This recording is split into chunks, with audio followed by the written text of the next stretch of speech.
vous en prie. J'ai reçu avec beaucoup de plaisir le président Alassane Ouattara. J'ai l'impression que nous ne nous étions pas quittés puisque nous étions il y a quelques jours à Dakar ensemble à l'occasion du sommet de la francophonie. Moi-même j'étais à Abidjan il y a quelques semaines, quelques mois à peine, et j'avais été très bien reçu avec une délégation de chefs d'entreprise extrêmement copieuse, tant le développement économique de la Côte d'Ivoire est impressionnant. Et il ne doit surtout pas être altéré ni par les fléaux sanitaires qui sont proches, mais qui sont contenus, ni par la situation sécuritaire dans la région. Et c'est le sens de notre relation, de faire en sorte que la Côte d'Ivoire, qui est un exemple pour beaucoup de pays, y compris dans la capacité avec laquelle la Côte d'Ivoire a assuré sa transition, que nous puissions garder cette stabilité. Et en même temps, dans le respect des droits, c'est ce qui se produit.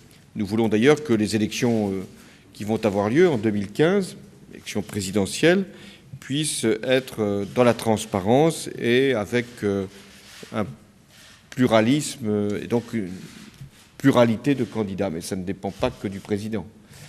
Il convient que les forces qui veulent se présenter au scrutin puissent le faire librement et veuillent le faire. Nous avons aussi le souci que la réforme de l'armée ivoirienne puisse s'accélérer afin de garantir une paix durable. Nous avons parlé de plusieurs sujets. D'abord, de ce développement de la Côte d'Ivoire que nous voulons encourager, que nous voulons appuyer. Et c'est tout le sens du contrat désendettement-développement qui est assez exemplaire lui aussi, ce qu'on appelle le C2D. Et nous nous sommes mis d'accord sur le montant d'une deuxième tranche, plus d'1 milliard d'euros, et qui portera sur des secteurs prioritaires pour la Côte d'Ivoire et pour la France: éducation, santé, développement urbain et infrastructures de transport, tout en poursuivant une coopération en matière de justice qui a été demandée également par la Côte d'Ivoire. Nous sommes dans un processus aussi d'annulation de dettes parce que nous voulons montrer qu'il y a cette volonté, chaque fois que nous pouvons, faire des conversions en faveur de l'investissement. Nous avons également beaucoup d'entreprises qui sont présentes en Côte d'Ivoire, beaucoup d'entreprises françaises, et je demande vraiment qu'elles puissent être conscientes que c'est servir la croissance de la Côte d'Ivoire et servir la croissance de la France que d'y investir. Nous avons d'ailleurs plusieurs contrats qui ont été réalisés depuis ma dernière visite et j'en suis très heureux. Nous avons évoqué donc la région de l'Afrique de l'Ouest avec deux sujets principaux. Le premier, c'est le virus Ebola. La Côte d'Ivoire n'est pas touchée. La Côte d'Ivoire est aidée dans le plan justement de prévention par la France.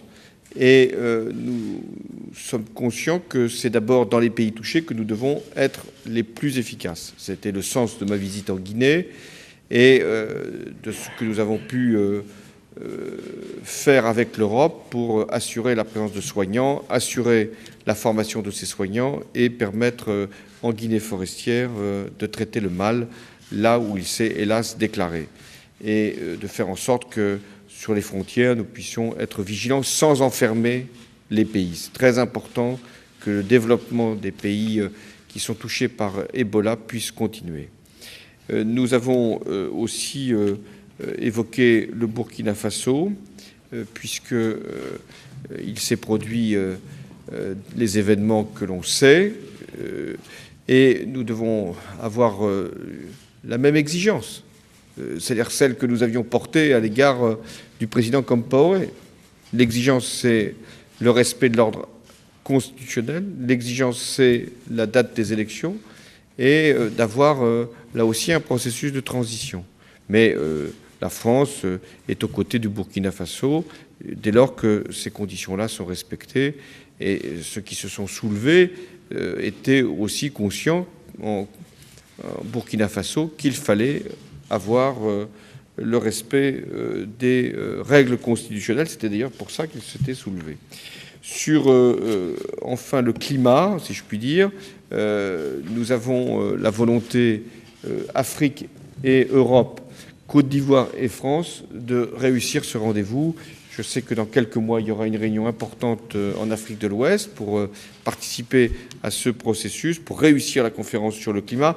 Et j'insiste sur ce point, le fonds vert qui va être créé, qui est créé déjà, qui est ouvert à des contributions. La France a dégagé 1 milliard de dollars là-dessus. Ce fonds vert sera particulièrement utile pour l'Afrique et je sais que la Côte d'Ivoire présentera de nombreux projets pour être pleinement associée à la transition énergétique. C'est la raison pour laquelle nos relations avec la Côte d'Ivoire sont multiples et à chaque fois utiles pour nos deux pays.